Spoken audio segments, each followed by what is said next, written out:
Sobat Tani, saat ini saya sedang berada di lokasi Dempam pengembangan PUB padi khusus dan spesifik lokasi yang berlokasi di Desa Pulau Erang, Kecamatan Lakbok, Kabupaten Ciamis. Kegiatan Dempam pengembangan PUB padi khusus dan spesifik lokasi ini merupakan salah satu kegiatan yang merupakan kerjasama antara Balitbang Kementerian Pertanian dengan Komisi 4 DPR RI DPR Republik Indonesia. Kegiatan yang dilaksanakan ada dua. Yang pertama adalah demplot untuk memperkenalkan kepada para petani beberapa varietas-varietas unggul Balitbangtan.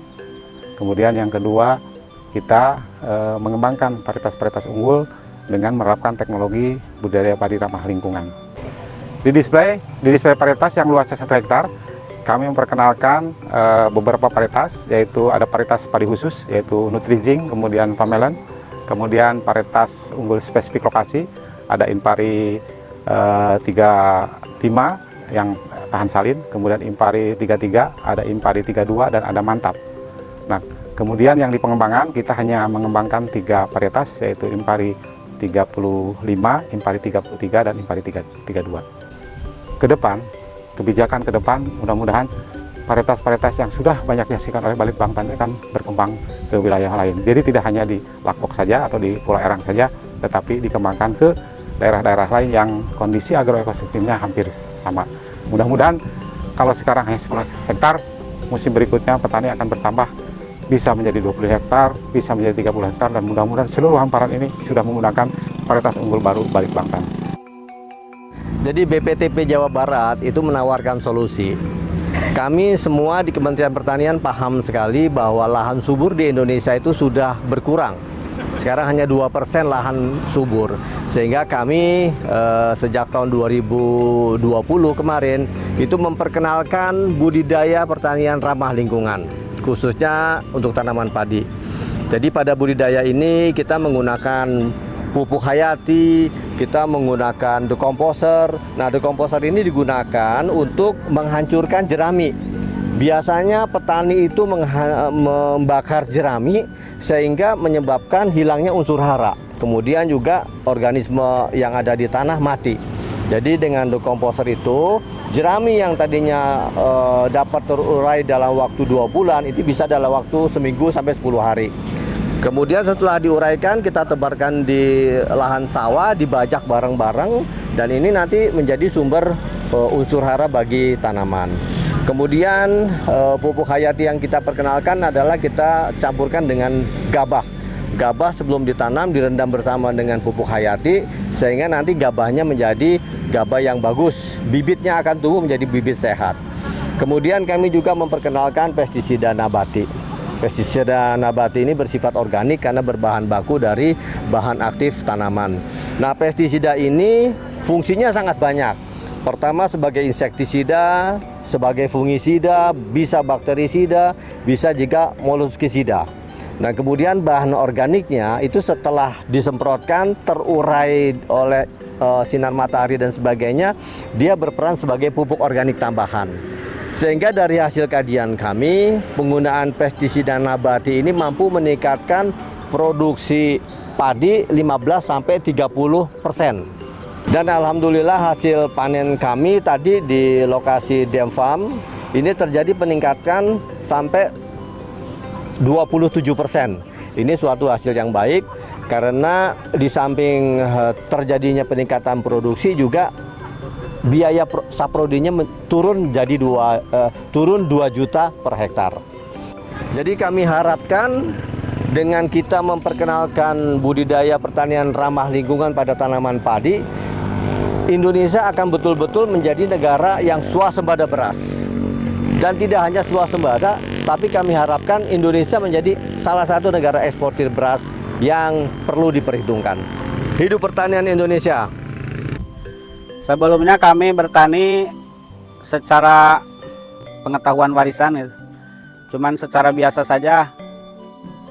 Alhamdulillah setelah BPTP datang ke sini memperkenalkan budidaya padi ramah lingkungan, setelah itu kami baru mendapatkan ilmu yang sangat bermanfaat seperti pengenalan pupuk Agrimet, Agrodeco, dan Bioprotector. Nah, baru saya dikasih tahu bahwa jerami itu nggak boleh dibakar katanya. Nah, saya dikasih tahu ada obatnya katanya, Agrodeco. Nah, setelah saya aplikasikan ternyata memang bagus juga. Setelah 10 hari dari penyemprotan ternyata jerami itu langsung busuk. Nah, setelah busuk baru pengolahan itu sangat gampang.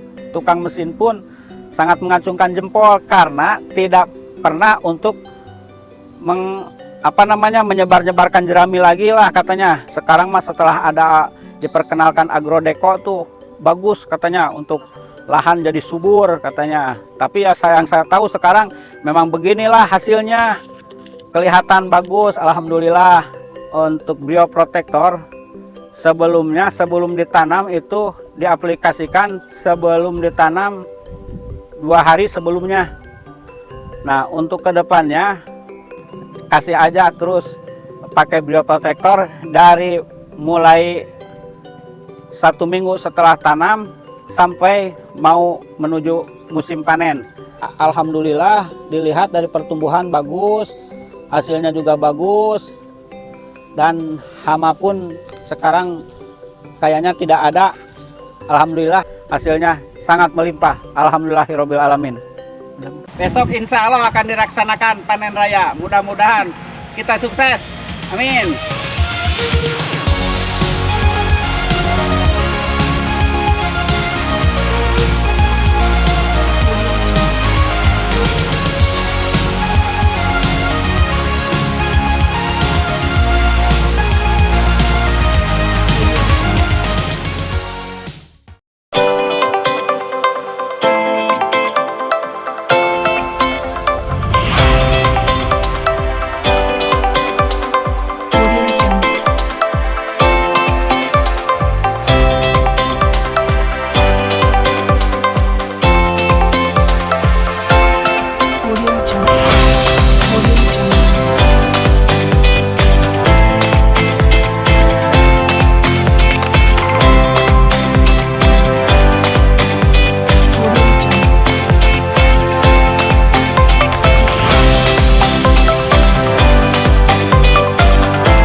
Barusan baru kita ikuti bersama panen dari dekat. Alhamdulillah hasil pengkajian varietas unggul baru kelihatan sangat membahagiakan, terutama bagi saya yang melihatnya dan merasakannya ya. Jadi dengan pengembangan varietas unggul yang sesuai dengan kondisi spesifik lokasi, kemudian dengan teknologi BPRL, produktivitas meningkat, biaya produksi juga efisien. Itu. Kamu kapayuna cek ambil kayu atuh cuang nyerahkeun sadayana, insya Allah mudah-mudahan.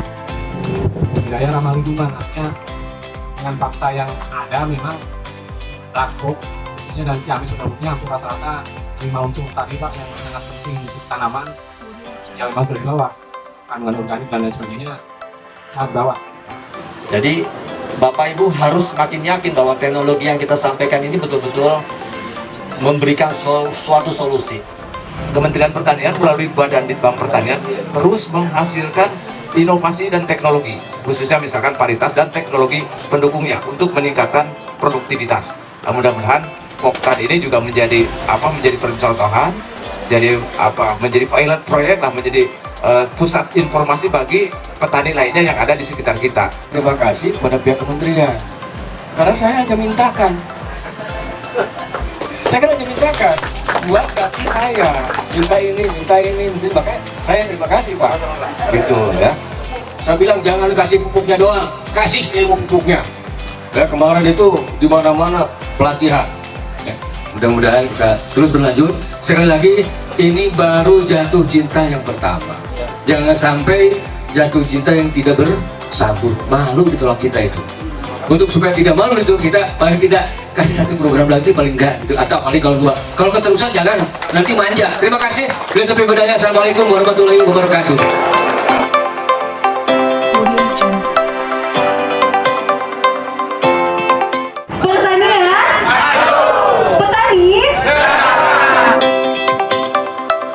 Ciamis sangat mendukung budidaya padi ramah lingkungan. Terima kasih.